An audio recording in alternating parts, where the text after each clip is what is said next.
Assalamu alaikum everyone. My name is Sabah Bird and I am a third year law student. I am also serving as an informative secretary at Dynamic Law Association Hyderabad Cabinet. Today I will be discussing the Companies Act 2017 and in this video I will explain the key points and concept of this act. So today I will be going to explain Introduction to Companies Act, importance of company, characteristics of company, types of companies means companies कितने types की होती हैं, फिर formation of companies, फिर जब companies formed हो जाती है तो फिर डायरेक्टर्स पे कौन कौन सी रिस्पॉन्सिबिलिटीज़ लागू होती है. After that I will be going to explain meeting and procedure of meeting. अब सबसे पहले है इंट्रोडक्शन टू कंपनीज़ एक्ट. ठीक है, इसमें हम कंपनी की मीनिंग पढ़ेंगे, डेफिनेशन और पर्पस ऑफ कंपनी पढ़ेंगे. सबसे पहले मीनिंग ऑफ कंपनी. कंपनी होती क्या है? कंपनी एक वॉलंटियरली एसोसिएशन होती है जो कि लोग फॉर्म्ड करते हैं इस मकसद से कि उन्हें कोई प्रॉफिट अर्न हो with the investment of capital. मतलब कि वो जो इन्वेस्टमेंट करते हैं वो एक कैपिटल के फॉर्म में होती है. And which is transferable in shares of limited liability. उन्होंने जो कैपिटल इन्वेस्ट किए हैं उनसे उनको शेयर्स मिलते हैं जो कि ट्रांसफरेबल होते हैं ऑफ लिमिटेड लायबिलिटी. मतलब कि जो कंपनी की लायबिलिटी होती है ना वो लिमिटेड होती है. अच्छा, अब ये जो थी ना एक सिंपल कंपनी की मीनिंग थी कि कंपनी होती क्या. अब हम आते हैं डेफिनेशन की तरफ. ठीक है, कंपनी की डेफिनेशन. अब अकॉर्डिंग टू कंपनीज एक्ट में एक सिंपल डेफिनेशन दी गई है कि company means formed and registered under this act और द कंपनी लॉ. ठीक है, ये सिंपल कंपनीज एक्ट में डेफिनेशन दी गई है. अब हम देखते हैं कि लॉर्ड जस्टिस ने क्या डेफिनेशन दी थी. ठीक है, उनकी डेफिनेशन में सबसे पहले ये चीज़ बयान की गई है कि जो कंपनी फॉर्म की जाती है वो लोगों के द्वारा की जाती है. ठीक है, मतलब दो या दो से ज़्यादा लोग मिलकर कंपनी फॉर्म करते हैं, उसे हम एसोसिएशन कहते हैं या फिर एसोसिएशन ऑफ पर्सनस कहते हैं. फिर उन्होंने ये बताया है कि जो लोग मिलकर कंपनी फॉर्म करते हैं उसमें वो कुछ कंट्रीब्यूट करते हैं. वो contribution in the form of money होती है या फिर मनी से वर्थ होती है. अब वो गुड्स के फॉर्म में हो गई, किसी भी फॉर्म में होती है. अब वो जो कंट्रीब्यूट करते हैं वो एक पर्टिकुलर स्टॉक में कंट्रीब्यूट करते हैं. मतलब कि जो उनका वो बिजनेस होता है ना वो रन इस कंट्रीब्यूशन के बिहाफ पे ही होता है. अब उन्होंने कंपनी बना ली. अब उस कंपनी में कोई भी अगर प्रॉफिट या लॉस जो भी होगा ना वो आपस में मिलके शेयर करेंगे. अब इसके बाद जो है लॉर्ड जस्टिस की डेफिनेशन में ये बात बताई गई है कि वो जो कॉमन स्टॉक कंट्रीब्यूट करते हैं वो डिनोटेट किया जाता है एज अ मनी, जिससे शेयर कैपिटल भी कहते हैं. अब जो दूसरा टॉपिक है वो इम्पोर्टेंस ऑफ कंपनी. ठीक है, कंपनी की अहमियत क्या होती है? कंपनी की बहुत ज़्यादा अहमियत होती है. ये ना सिर्फ एक बिजनेस स्ट्रक्चर होता है पर ये एक इकोनॉमिक ग्रोथ में भी अहम रोल प्ले करती है. अब नीचे कुछ की पॉइंट्स है जो कि हाईलाइट करती है इम्पोर्टेंस ऑफ कंपनी. ठीक है, इससे पहले एम्प्लॉयमेंट अपॉर्चुनिटीज़. जो कंपनीज होती है वो लोगों को जॉब्स फराहम करती है, तो ये ना सिर्फ इकोनॉमिक स्टेबिलिटी पर लोगों की ज़िंदगी को बेहतर बनाती है. दूसरा है इकोनॉमिक ग्रोथ. जो कंपनी होती है वो मुल्क की ग्रोस डोमेस्टिक प्रोडक्ट को बढ़ाने में इजाफा करती है. नए नए प्रोडक्ट्स और सर्विसेज जो है पब्लिक में लाते. इससे क्या होता है कि कंपटीशन जो है वो बढ़ता है पब्लिक में. Third, innovation and development. जो कंपनीज होती है वो रिसर्च और डेवलपमेंट में इन्वेस्ट करती है. ठीक है, वो नए नए टेक्नोलॉजीज़ को पब्लिक में लाती हैं और ये इनोवेशन ना सिर्फ कंपनीज सोसाइटी के लिए भी बहुत फ़ायदेमंद होती है. अब है करेक्टरिस्टिक्स ऑफ कंपनी. ठीक है, कंपनी के करेक्टरिस्टिक्स यानी कंपनी होने से बिजनेस के स्टाइल पर क्या फ़र्क पड़ता है. सबसे पहले है कॉन्ट्रेक्चुअल राइट्स एंड ऑब्लिगेशंस. अब कंपनी जो है वो एक लीगल पर्सन है. ठीक है, वो किसी भी पर्सन के साथ कॉन्ट्रैक्ट्स में इंटर हो सकती है. अब वो किसी इंडिविजुअल के साथ भी कॉन्ट्रैक्ट में इंटर हो सकती है. मतलब कि किसी एम्प्लॉय को एज अ सप्लाई या कंज्यूमर एम्प्लॉय करे या फिर किसी दूसरी कंपनीज के साथ कॉन्ट्रैक्ट्स में इंटर हो सकती है. दूसरी पॉइंट ये है डेब्ट्स एंड लायबिलिटी. अब इसमें यह है कि अगर कोई कंपनी डेंट इनकर करती है, मतलब वो किसी बैंक से लोन लेती है, तो वो कंपनी इटसेल्फ लायबल होगी, उसके ओनर्स या शेयर होल्डर्स लायबल नहीं होंगे.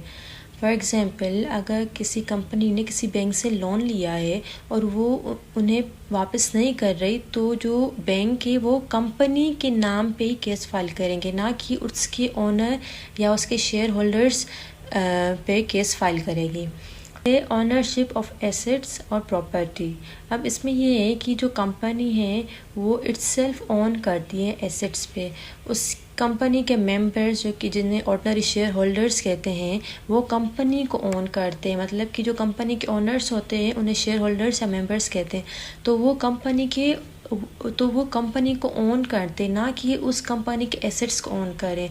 ठीक है, फॉर एग्जांपल अगर किसी कंपनी के एसेट्स के रिलेटेड कोई केस किसी कंपनी को करना है या किसी कंपनी ने किया है, तो वो केस फाइल होगा कंपनी के नाम पे या कंपनी की तरफ से, ना कि उस कंपनी के ओनर या शेयर होल्डर्स जो है वो केस फाइल करेंगे। तो फोर्थ पॉइंट है उसमें ये right to receive from debtors. Debtors का मतलब ये है कि कोई शख्स या एंटाइटी किसी दूसरे शख्स या इंस्टीट्यूशन से पैसे लेती है। अब इसमें यह कि कोई कंपनी है किसी कस्टमर से सेल या उनसे कोई पैसे लेती है, तो वो जो है कंपनी के डेब्टर को ओन करते हैं। ठीक है, ना कि किसी ओनर को ओन कर। इसके बाद है टाइप्स ऑफ कंपनीज। ठीक है, कंपनीज कितने 3 टाइप्स की होती है, private company, public limited company and single member company. जिसना first of all what is private limited company. अगर हम इसमें नंबर ऑफ मेंबर्स के हिसाब से बात कर रहे हैं तो इस प्राइवेट लिमिटेड कंपनी में कम से कम 2 और ज़्यादा से ज़्यादा 50 मेंबर्स होते हैं।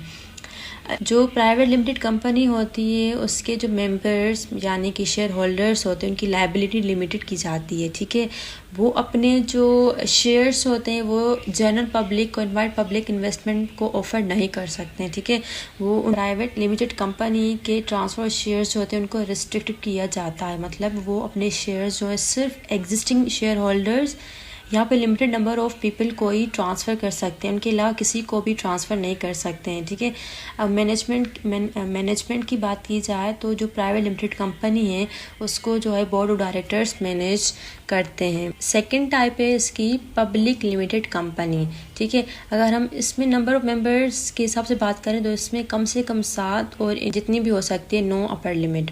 अच्छा, पब्लिक लिमिटेड कंपनी में जो कंपनी के शेयर्स होते हैं वो पब्लिक ट्रेडिंग और इन्वेस्टमेंट के लिए अवेलेबल होते हैं। मतलब वो जो अपने शेयर्स होते हैं वो जनरल पब्लिक ऑफर कर सकते हैं। ठीक, स्टॉक ऑफ एक्सचेंज, ठीक है, उनमें भी वो अपने शेयर्स ट्रेड कर सकते हैं। डायरेक्टर्स मैनेज करते हैं और वो मतलब जो भी मैटर्स रिलेटेड टू कंपनी होते हैं सारे जो हैं बोर्ड ऑफ डायरेक्टर्स वगैरह। अच्छा, अब जो ये थर्ड टाइप है ये सिंगल मेंबर कंपनी SMC। ठीक है, इसमें अगर मेंबर्स की बात की जाए नंबर ऑफ मेंबर्स तो इसमें एक ही मेंबर होता है जो कि ओनर होता है कंपनी का। ठीक है, अब ये जो सिंगल मेंबर कंपनी है ये सिंगल इंडिविजुअल को अलो करती है कि वो कंपनी को ऑपरेट करे, फॉर्म करे, जिस भी हिसाब से अपने हिसाब से करे। मतलब इसमें क्या है कि इसमें जो शेयर्स होते हैं वो जो सिंगल मेंबर कंपनी होती है वो अपने शेयर्स पब्लिक इन्वेस्टमेंट में किसी में भी ऑफर नहीं कर सकती क्योंकि वो एक सिंगल मेंबर कंपनी होती है। अच्छा, अगर बात करें पब्लिक ऑफरिंग में तो जो सिंगल मेंबर कंपनी है वो अपने शेयर्स पब्लिक या फिर इनवाइट पब्लिक इन्वेस्टमेंट में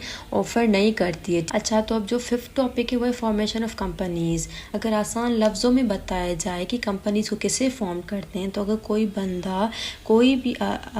बंदा अपनी कंपनी बनाना चाहता है तो सबसे पहले वो अपनी कंपनी का नेम चूज़ करेगा। ठीक है, लेकिन वो नेम जो यूनिक होना चाहिए। अब उसने फर्स्ट स्टेप जो है अपना नेम चूज़ कर लिया कंपनी का। ठीक है, अब उसके बाद क्या होता है वो मेमोरेंडम और आर्टिकल ऑफ एसोसिएशन जो ड्राफ्ट करेगा। मतलब कि जो वो रूल्स रेगुलेशंस जो भी वो मतलब रूल्स अपनी कंपनी में गवर्न करना चाहता है वो सारी चीज़ जो है ना डिफाइन करके एक ड्राफ्ट बनाएगा। ठीक है, अब उसने वो ड्राफ्ट बना लिया।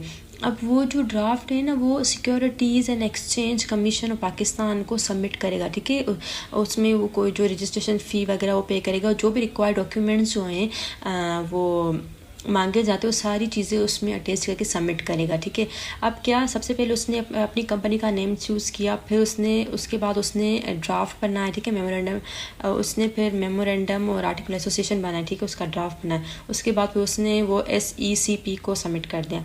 अब जब SECP ने वो चीज़ अप्रूव कर दी, ठीक है, तो क्या होता है उसको सर्टिफिकेट ऑफ इनकॉर्पोरेशन मिलता है। ठीक है, कि मतलब उसकी कंपनी अप्रूव्ड हो गई, उसकी कंपनी एक लीगली फॉर्म्ड हो गई है। तो ये सिंपल 4 स्टेप्स थे जिसको फॉलो करके जो है कंपनी को फॉर्म किया जाता है।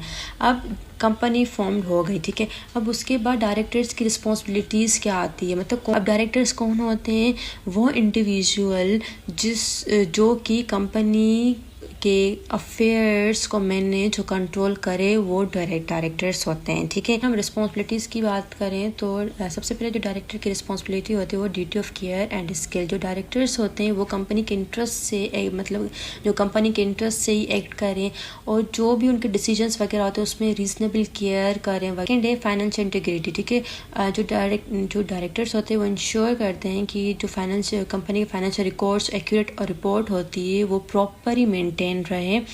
थर्ड है कंप्लाइंस। ठीक है, वो इंश्योर करता है कि जो कंपनी है वो प्रॉपर लॉज रेगुलेशंस और जो भी कॉर्पोरेट नॉर्म्स होते हैं उन सब को माने और प्रॉपरली उनको फॉलो करे।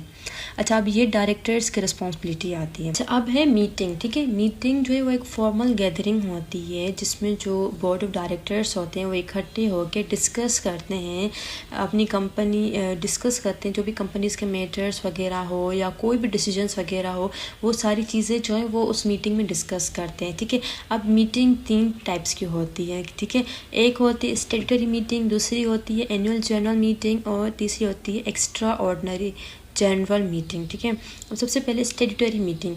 स्टैट्यूटरी मीटिंग है वो विद इन 180 डेज़ के अंदर होनी चाहिए जब from the date of the company is entitle, मतलब कि जब कंपनी इंटाइटल्ड हो जाती है तो विद इन 180 डेज़ के अंदर स्टैट्यूटरी मीटिंग करनी चाहिए। ठीक है, पर अगर स्टैट्यूटरी मीटिंग से पहले एनुअल जनरल मीटिंग शेड्यूल हो गई है तो फिर इसकी कोई ज़रूरत नहीं होती है।